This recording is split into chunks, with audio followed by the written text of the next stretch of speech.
All right, what's up, everyone?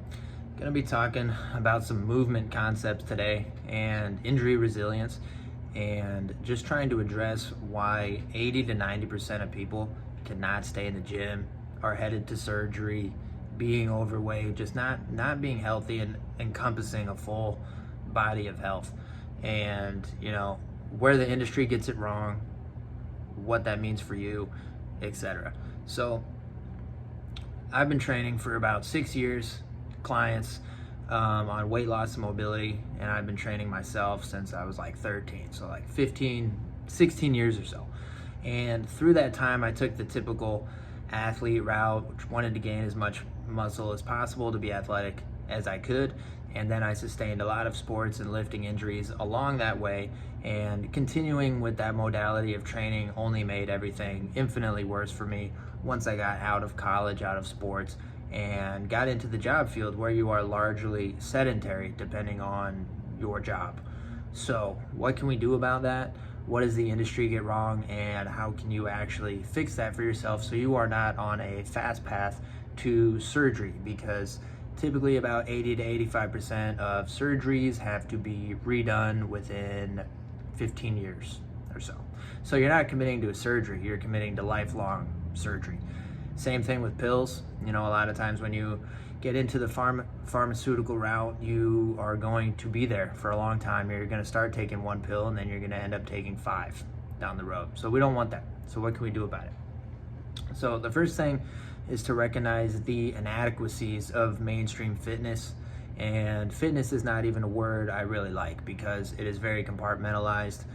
I like to think of it more as physical training because it's all encompassing, right? It doesn't make sense to, if you think about it like a video game, let's say bodybuilding is like a stat, and running is another stat, and flexibility is another stat. Most bodybuilders, powerlifting types, yeah, their strength and size may be jacked all the way up, right?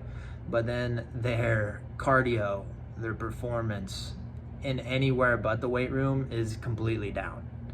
They're typically in pain. They cannot move, they cannot twist, they cannot jump, they cannot run, they cannot sprint, they cannot do any of these things because their training is completely around one modality, and it is just gaining as much weight as possible. And then it's, that can only keep you motivated for so long, in my opinion, before you either get hurt or you just get bored or you get sick of going to the gym and dealing with all the people that are in public gyms, right? So, and one of the reasons everyone gets hurt and why they're headed to surgery, I once heard a trainer when she was very young in her career, she said, why is it only the people that train and weightlift are the ones with all the clicky hips and clicky shoulders and everything? And I had to sit back and think about it, and I'm like, you know what? That has been very true in my life. So why is this? It's because weightlifting is such a specific movement. You're practicing skills, and people look at these things like requisite, and it's been so pounded into your head that you can't be strong if you don't bench press or back squat or deadlift or do these things, right? So what happens is people take a broken foundation or no foundation at all, and then they take them into activities that require them to have a advanced foundation. So this is where people get hurt all the time, or their movement gets absolutely locked up, because in most lifting programs, it's very dogmatic. It's always the same, they're all the same. And that's why the same things always happen. Like, you'll never see a 40, 50, 60-year-old in the gym that is moving well, that can twist, that can jump. Every older bodybuilding person is typically going to be on the puffier side. They're going to walk around like this because they can't move at all. Even getting down to tie their shoes is going to be tough. So if that is your goal and you see other people, you fast forward that's going to be you, and you don't change, it's like, what do you expect?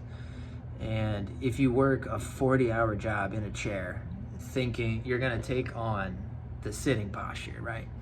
Your hips are going to be tight, everything's going to be tight, and then you want to go overload a very specific skilled movement that you are not ready for and expect yourself not to get hurt. It's asinine. It's completely stupid. And I see trainers do this with new clients all the time. They'll take an old client because they're so brainwashed into that way of thinking, right? Because if you were to go get a personal trainer certification, they're going to teach you how to weightlift. That's basically what it is. And, you know, I think it's a crime, to be honest, because I'll see a guy who can barely bend down at all. Like he can't bend, he can't even run, right? And these trainers will stick him under a back squat. And I'm looking at it and I'm just like, oh my God, why are you doing this? This man couldn't even do 20 body weight squats and you're gonna stick him on a back squat. It makes no sense. He has no connection to his hips, knees, ankles, anything. He is the sitting position. He has become the sitting position because that is where he spent most of his time. So if we know this and you want to take someone who's completely sedentary and stick them into a regular weightlifting program that is not going to do anything for them beyond the promise of gaining a little size, and yeah, that's just not the end all be all for me, right? If you do the right things, if you do what you're supposed to do, you're gonna have a good physique and be lean. It's that simple. And a lot of you look up to people that are on steroids, so you're aspiring for that type of body, and that's why you're in bodybuilding. And yeah, that's just a whole nother conversation, right?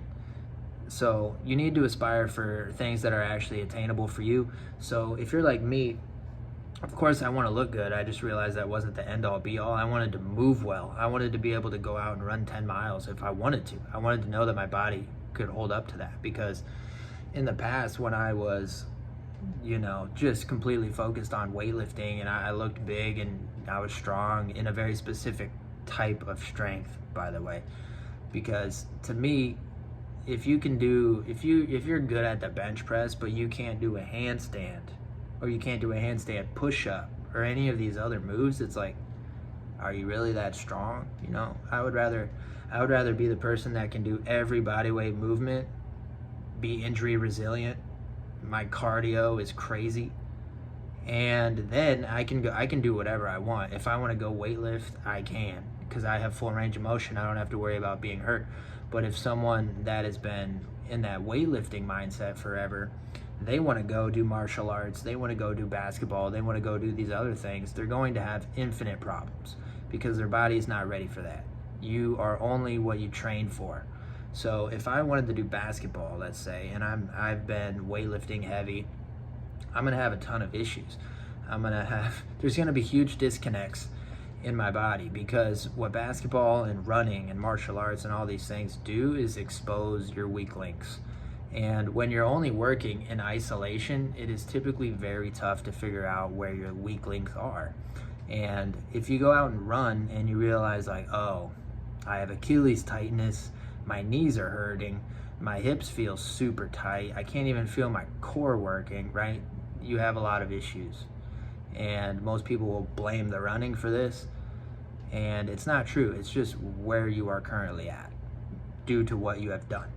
And your body is either going to degenerate by overloading the same movements over and over again and neglecting other ones, or just by being completely sedentary. So both are bad. And most people, 99% of people, they typically get caught in that camp. So it's like most people are sedentary.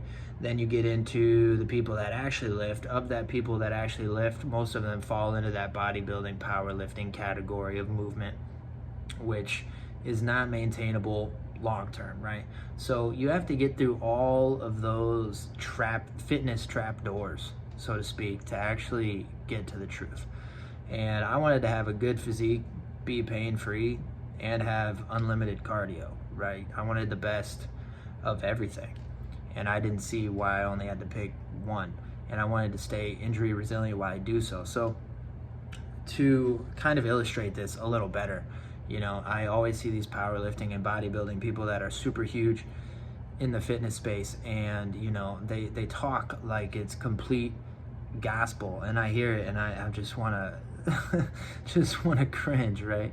So bad. It's always like, bench press, you have to bench. If you're not benching 315, it's like, are you even strong? And it's just like, completely worthless, right? It's all based off of like wanting size, and it's like, all right, why do you want size? To, it's like, it's so let's say you work your butt off and you put 0.2 inches on your arms in a year or however long. It's like, is that really motivating you? Like, you're gonna get 2 more compliments this year than you did last year? It seems completely stupid and a waste of time to me when you have other glaring weaknesses. So for example, a lot of military style training will overemphasize push-ups to death, right? And then a lot of them get very tightened shoulders, they're stiff as a board, and this is what happens when a lot of the weightlifter people do bench press all the time. What happens is you're focusing on one skill, and you don't realize that your shoulders do not just move like this. Your shoulders do not just move in a linear fashion. Your shoulders is a ball and socket joint that moves every which way. So if you don't train them every which way and have that range of motion, you're going to have consequences for that. So let's say I do 1,000 reps like this to the point where my shoulders are basically locked in that position like most people these days, and then you're sedentary on top of it, so it doesn't help anything. And that same person can barely lift their arms overhead. They have no overhead mobility, so guess what? They can't even do a handstand hold against the wall. You can do 400 push-ups with crappy form, and you can't even do a handstand against the wall, right? It's the same, it's a pushing movement. You need to master every pushing movement, and it just depends what angle it is. Then we just call it something different. When your arms are completely down and you're pushing, we call that a dip. When they're horizontal, we call that a push-up. When they're vertical, we call that a handstand. When they're behind you, we call that a back bend. And all you're doing is mastering pushing down and pushing in every which way your shoulder moves. You're just utilizing your joint how you should be using your joints. And if you don't, for example, by being one of these push-up people, military style people, or the bench press bro, you're going to have shoulder issues. Why do you think every time you go to raise your hand above your head, you get this clicking and then just this disconnect between your trap and your shoulder muscle, and it feels all wonky? It's because you're weak. You're not doing what you need to be doing. You're completely weak over your head. So this all progresses. You can start with a handstand hold against the wall. You can start then with handstand push-ups, and you just get stronger and stronger. And then overhead mobility doesn't become an issue for you because your shoulders are actually turning on how they should. And when you start doing the back bend and getting ranges of motion that way, a lot of your shoulder and spine immobility will go away. Your scapula will actually start turning on. And most people's scapula is so stuck to their rib cage that it turns their traps, into like migraine machines. There's so much tension because these are not activating. Your traps are not activating. Your scapula is glued towards your chest, and you're constricted in your breathing. It's just a nightmare. And if you want to do that and want to deal with all of that just to have 15, 20, 30 more pounds on your bench, be my guest. But I don't see how that makes any sense. You need to be doing everything. If you want to do bench because you enjoy it, great. But if you are having shoulder injuries, chest injuries, all these things, you can't go hit a heavy bag. You can't go play sports because you're so locked up and immobile and scared that you're gonna get hurt. Change up your training. You have to have a foundation of body weight exercise to be able to take into any activity and not be worried about getting injured. If you are only lifting like a bodybuilder, you are going to become a fridge. That's what bodybuilding creates, and powerlifting. Fridges, they only work linearly. The body is not a linear machine. The body can move every which way. It can twist. It has to catch itself in unorthodox positions. And if you don't work in that way, when you go into a real life situation or sport and you get put in that position, you will get hurt. And then you're going to be taken out of the gym from your bodybuilding exercises anyway, lose your progress because you're training wrong. So it's like, what's the point anyway if you're just putting yourself in a vulnerable position where you can get hurt later on and it's not even maintainable? It's like, what are we doing here? So that was a very long rant, but I hope it helped put some things together. And it's really just getting away from seeing these skills, these exercises, which are really just skills, seeing them as like the holy grail. It's just one part of the equation. It's like learning a language. It's just learning one part of the language, but you have to learn the rest of the language so it makes sense. It's like, yeah, I always say it's like trying to learn a fancy layup before you can even dribble with your left hand. It's like priorities here. Like, what's the point? So yeah, and this is what I've seen, and I've had so many clients that have had other trainers train them like this, and so they get a bad taste of training. You know, they don't like training because they think that's what it's supposed to be like. And it's like, no, your training is actually supposed to make you feel better on a daily basis, move better, have less pain. And yeah, so it's kind of the thinking around all these things that needs to change. And it's just all these bodybuilding figureheads that are basically give the gospel on fitness, and it doesn't really translate to the regular everyday person that is not on steroids, first of all, is not eating 4,000 calories a day, actually wants to be able to move well and run more than a half mile without being out of breath, you know. Or they'll be like, my cardio is a 30-minute walk, and it's like, that's great, you know, I love walking too, getting your steps is important, but that is not cardio. That is just moving. That is not cardio, I would say, right?